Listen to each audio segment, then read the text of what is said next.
Hello बच्चों, कैसे हो आप सब। मैं आपका एजुकेटर अमित गुप्ता हूँ। आज हम डिस्कस करने वाले हैं बॉडी फ्लूइड्स एंड सर्कुलेशन के बारे में।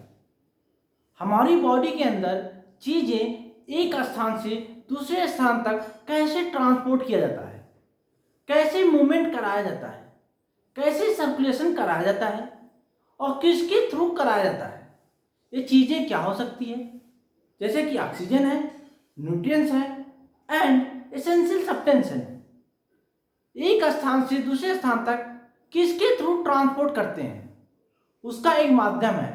जैसे कि अपनी बॉडी फ्लूइड्स के थ्रू ट्रांसपोर्ट कर सकते हैं, ब्लड के थ्रू ट्रांसपोर्ट कर सकते हैं एंड लिम्फ के थ्रू ट्रांसपोर्ट कर सकते हैं। कुछ वेस्ट मटेरियल है, उसको कैसे एलिमिनेट करेंगे, इसी के बारे में डिस्कस करने वाले हैं। आइए समझते हैं। मान लीजिए ये हमारी बॉडी का लिविंग टिश्यू है। क्या बेटा? लिविंग टिश्यू है।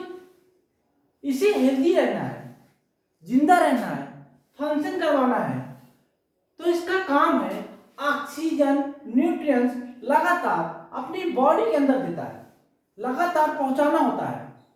न्यूट्रिएंट्स ऑक्सीजन को हम लगातार अपनी लिविंग टिश्यू को देते हैं। इसके अंदर मेटाबॉलिक रिएक्शन चलती होगी। क्या चलती होगी बेटा? मेटाबॉलिक रिएक्शन चलती होगी।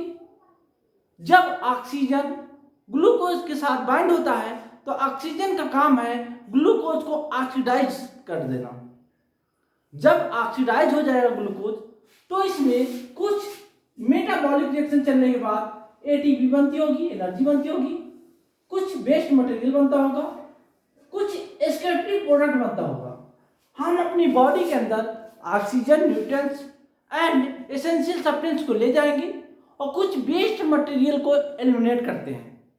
ठीक बेटा, इसी के बारे में डिस्कस करने वाले हैं। आइए समझते हैं। हम सर्कुलेशन दो प्रकार के पढ़ सकते हैं। एक सिंपल एनिमल में सर्कुलेशन कैसे होता है, एक कॉम्प्लेक्स एनिमल में सर्कुलेशन कैसे होता है। आइए डिस्कस करते हैं। पहला हेडिंग डालिए मैकेनिज्म ऑफ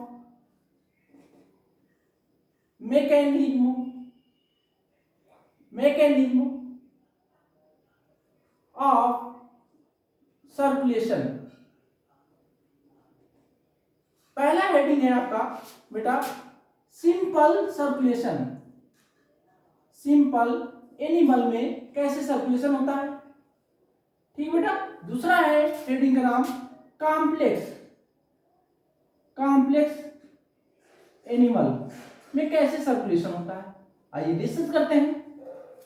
सिंपल एनिमल का मतलब होता है जिसके पास वेल डेवलप्ड ऑर्गन नहीं होता है, ना इसमें डाइजेस्टिव सिस्टम होता होगा, ना सर्कुलेटरी सिस्टम होता होगा, उसको बोलते हैं सिंपल एनिमल। जैसे एग्जांपल आ जाता है, पहला फाइलम का नाम है पोरीफेरा। क्या बेटा? पोरीफेरा, जिसके अंदर पोर पाए जाते होंगे, उसको बोलते हैं पोरीफेरा। मान लीजिए ये आपका पोरीफेरा के अंदर स्पंज एग्जांपल उठा लीजिए, इसके अंदर छोटे छोटे पोर पाए जाते हैं। क्या पाए जाते हैं बेटा? छोटे छोटे पोर पाए जाते होंगे।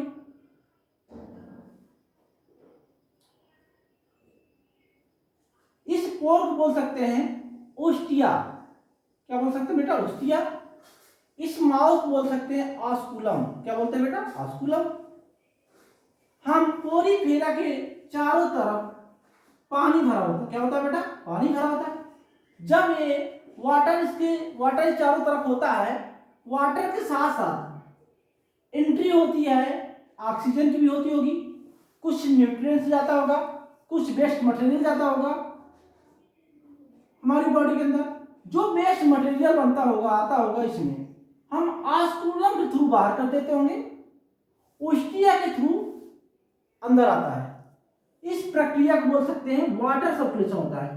क्यों होता है? क्योंकि वाटर के माध्यम से हम इसके अंदर न्यूट्रिएंट्स, ऑक्सीजन पहुंचाते हैं। इसी के लिए बोलता है वाटर सर्कुलेशन बोल सकते हैं। हम इसे सिंपल सर्कुलेशन में काउंट करते हैं। बात करते हैं कॉम्प्लेक्स सर्कुलेशन की। कॉम्प्लेक्स सर्कुलेशन किसे कहते हैं? कॉम्प्लेक्स एनिमल में जैसे कार्डेटा है, जिसके पास नोटोकार्ड पाए जाते होंगे, जैसे कि ह्यूमन। एग्जांपल क्या है? ह्यूमन के पास वेल डेवलप्ड ऑर्गन होता है, इसके अंदर डाइजेस्टिव सिस्टम होता होगा, सर्कुलेटरी सिस्टम होता होगा। तो हम देखते हैं ह्यूमन के अंदर दो प्रकार का सर्कुलेशन करते हैं। कैसे करते हैं? इसके अंदर ब्लड पाया जाता है, ब्लड के थ्रू सर्कुलेशन कर सकते हैं। दूसरा है आपका लिम्फ, लिम्फ के थ्रू सर्कुलेशन कर सकते हैं। ठीक बेटा, समझते हैं ब्लड के बारे में। हम ब्लड को डिटेल में पढ़ने वाले हैं। ब्लड को बोल सकते हैं बेटा study of the blood, study of the blood is called haematology, haematology. ठीक बेटा, हम डिस्कस करने वाले हैं डिटेल में ब्लड, उसके बाद डिस्कस करेंगे लिम्फ, फिर एबीओ ब्लड ग्रुप। आइए इसके बारे में समझते हैं।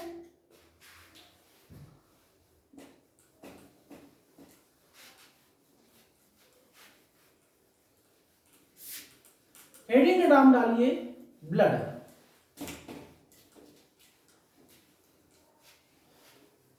आइए, हेडिंग है आपका ब्लड। सबसे पहले स्टार्ट करने वाले हैं ब्लड। ब्लड को बोल सकते हैं हम एक स्पेशलाइज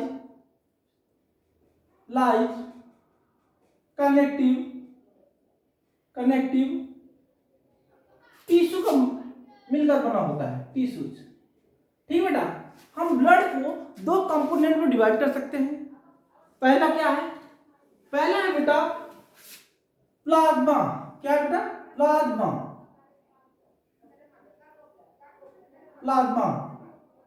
दूसरा है आपका फार्म एलिमेंट। क्या बेटा? Farm element. हम प्लाज्मा के अंदर 55% ऑफ द ब्लड पाया जाता है। कितने परसेंट बेटा? 55%। बचा हुआ 45% ऑफ द ब्लड होता है फार्म एलिमेंट में। ठीक बेटा, हम बात करते हैं प्लाज्मा की। प्लाज्मा का नाम होता है जैसे कि साइटोप्लाज्म, मतलब इसके अंदर वाटर कंटेंट की संख्या बहुत ज्यादा होती होगी। कितना होती होगी आइए समझते हैं। 90 से 92% वाटर पाया जाता है। ठीक बेटा, इसके अंदर कुछ आयरन भी पाए जाते होंगे, इसके अंदर कुछ न्यूट्रिएंट्स भी पाए जाते होंगे। ठीक बेटा, इसके अंदर कुछ प्रोटीन भी पाए जाते हैं, जैसे कि 6 से 8% प्रोटीन पाई जाती है। इन प्रोटीन का नाम क्या हो सकता है बेटा, और फंक्शन क्या है? 3 प्रकार की प्रोटीन पाई जाती है। पहला है आपका फिब्रिनोजन।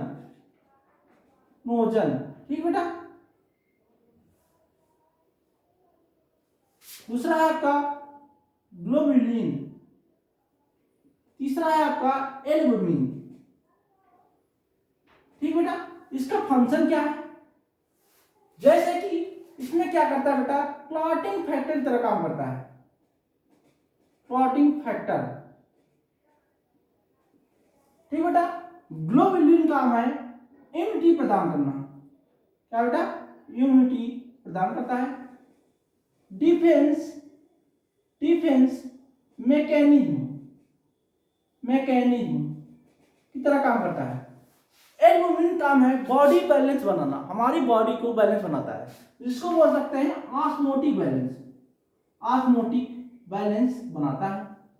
ठीक बेटा, हम बात करने वाले हैं प्लाज्मा के बाद बात करेंगे आपका फार्म एलिमेंट।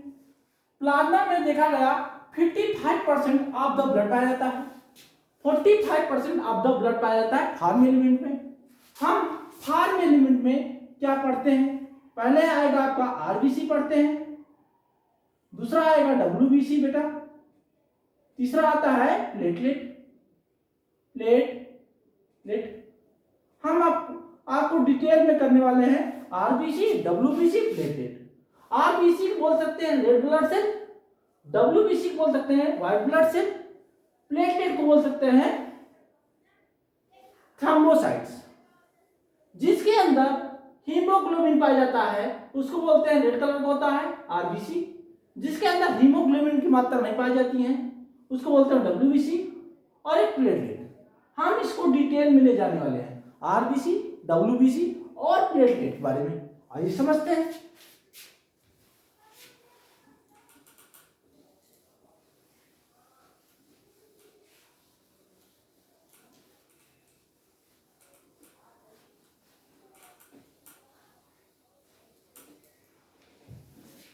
फॉर्म एलिमेंट, क्या बेटा? Form element. फॉर्म एलिमेंट 3 प्रकार का होता है, आपको बताया गया। आरबीसी, दूसरा है WBC, तीसरा है आपका बेटा प्लेटलेट। ठीक बेटा, प्लेटलेट। हम बात करते हैं आरबीसी का। आरबीसी को दूसरा नाम होता है आपका इरिथ्रोसाइट। क्या होता है बेटा? इरिथ्रोसाइट्स। WBC का नाम होता है बेटा ल्यूकोसाइट। क्या होता है बेटा? ल्यूकोसाइट्स। प्लेटलेट का दूसरा नाम होता है बेटा थ्रोम्बोसाइट्स। ठीक बेटा, हम बात करने वाले हैं आरबीसी, WBC और प्लेटलेट का नंबर कितना होता है आरबीसी का, समझाते हैं। इसमें 50 से 55 लाख mm³ ब्लड पाया जाता है आरबीसी का। हम बात करते हैं WBC का। 6000 से 8000 WBC पाई जाती है mm³। हम बात करते हैं प्लेटलेट की। प्लेटलेट में क्या होता है बेटा? 1.5 लाख से 3.5 लाख प्लेटलेट पाई जाती है। हम तीनों की बात करने के बाद डिस्कस करने वाले हैं इसका फॉर्मेशन कहाँ होता है और इसके पास न्यूक्लियस पाया जाता है नहीं पाया जाता है, इसका शेप कैसे होता है। ठीक है बेटा, इसी बारे में डिस्कस करने वाले। इसका लाइफ स्पैन कितना होता है, आइए समझते हैं। इसका शेप कैसे होता है बेटा? शेप होता है बाइकॉन्केव शेप का, बाइकॉन्केव शेप का होता है। ठीक बेटा, डिस्क लाइक। हम बात करते हैं इसके अंदर हीमोग्लोबिन पाया जाता है। क्या पाया जाता है? हीमोग्लोबिन, इसलिए रेड कलर का होता है। ठीक बेटा, हम बात करते हैं, मान लीजिए आपका 100 ml ब्लड है। 100 ml ब्लड के अंदर 12 से 16 ग्राम हीमोग्लोबिन पाई जाती है। ठीक बेटा, हम बात करते हैं न्यूक्लियस की। न्यूक्लियस एब्सेंट होता है। क्या होता है बेटा? एब्सेंट होता है। हम बात करते हैं फॉर्मेशन की। आरबीसी का फॉर्मेशन होता है रेड बोन मैरो में। कहां होता है बेटा? रेड बोन मैरो में, एडल्ट के अंदर। ठीक, हम बात करते हैं इसकी लाइफ स्पैन की। लाइफ स्पैन आरबीसी का होता है 120 डे। कितना स्पैन? 120 डे होता है। ठीक, हम बात कर चुके हैं आरबीसी के अंदर इरिथ्रोसाइट बोलते हैं दूसरा नाम। इसके अंदर 50 से 55 लाख आरबीसी पाया जाता है। इसका शेप कैसे होता है बेटा? बाइकॉन्केव शेप, डिस्क लाइक होता है। रेड कलर का क्यों होता है बेटा? क्योंकि इसके अंदर हीमोग्लोबिन पाई जाती है, आयरन कंटेनिंग कंपाउंड का। हम 100 ml ब्लड में 12 से 16 ग्राम हीमोग्लोबिन पाया जाता है और न्यूक्लियस एब्सेंट होता है। हम बात करते हैं इसके फॉर्मेशन की। इसका फॉर्मेशन रेड बोन मैरो में होता है। कहाँ होता है बेटा? रेड बोन मैरो में, एडल्ट के अंदर। हम इसकी लाइफ स्पैन की बात करते हैं। लाइफ स्पैन में 120 दिन तक जिंदा रहता है। ठीक बेटा, हम बात करते हैं ल्यूकोसाइट की। ल्यूकोसाइट का शेप कैसे होता है? इरेगुलर शेप का होता है।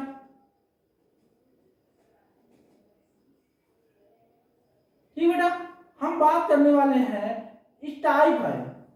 कौन सी टाइप हो सकता है? 2 प्रकार का टाइप है।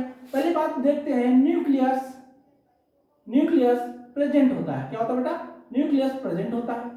ये व्हाइट कलर का क्यों होता है? क्योंकि इसमें हीमोग्लोबिन की मात्रा एब्सेंट होती है। ठीक बेटा, हम बात करते हैं टाइप की। ये 2 प्रकार का टाइप हो सकता है। एक होता है ग्रेनुलोसाइट्स,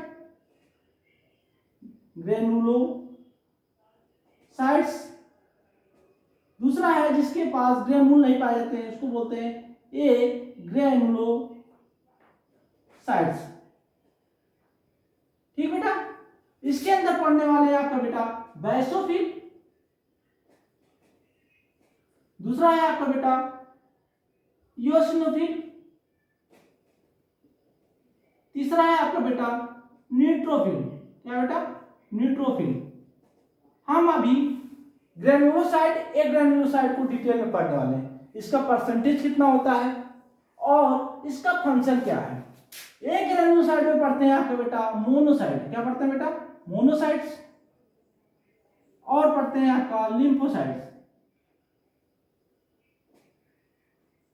ठीक बेटा, हम बात करने वाले हैं अभी प्लेटलेट की।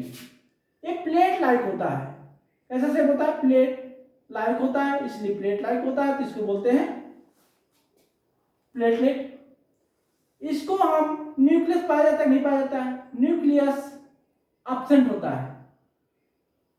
इसका फॉर्मेशन कहां होता है? फॉर्मेशन होता है मेगा कैरियोसाइट में। क्या होता है बेटा? मेगा कैरियोसाइट्स में। ठीक बेटा, प्लेटलेट का शेप प्लेट लाइक होता है, न्यूक्लियस एब्सेंट होता है और फॉर्मेशन कहां होता है बेटा? मेगा कैरियोसाइट्स में। हम बात करने वाले हैं इसके फंक्शन की।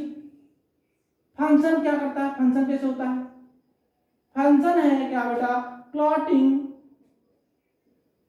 की तरह काम करता है।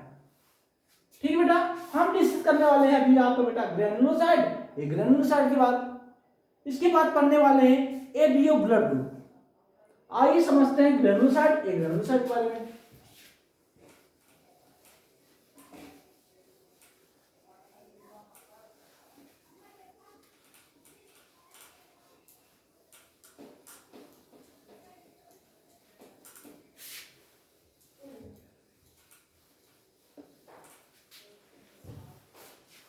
WBC हेडिंग है आपका बेटा WBC। WBC दो प्रकार का है बताया गया आपको, जिसके अंदर ग्रेनुल पाए जाते हैं, ग्रेनुल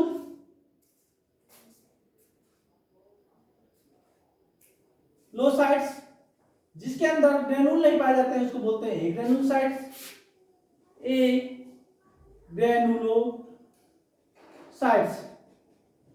ठीक, हम बात करने वाले हैं इसके अंदर बैसोफिल की। बैसोफिल, दूसरा है आपका बेटा स्नोफिल, तीसरा है आपका न्यूट्रोफिल। ठीक बेटा, हम बात करने वाले हैं एक ग्रेनुलोसाइट की, जिसके अंदर आता है मोनोसाइट्स, मोनोसाइट्स। दूसरा आता है आपका लिम्फोसाइट्स। ठीक बेटा, हम बात करते हैं लिम्फोसाइट। दो प्रकार का हो सकता है, एक हो सकता है आपका बेटा बी लिम्फोसाइट, बी सेल, एक होता है टी सेल। लिम्फोसाइट का परसेंटेज होता है बेटा आपका 20 से 25% आपका लिम्फोसाइट पाया जाता है। इसका फंक्शन क्या है बेटा? लिम्फोसाइट का फंक्शन होता है इम्यूनिटी प्रदान करना। ठीक बेटा, जहां बी सेल हो जहां टी सेल हो। हम बात करते हैं मोनोसाइट का। मोनोसाइट 6 से 8% पाया जाता है और न्यूट्रोफिल 60 से 65% पाया जाता है।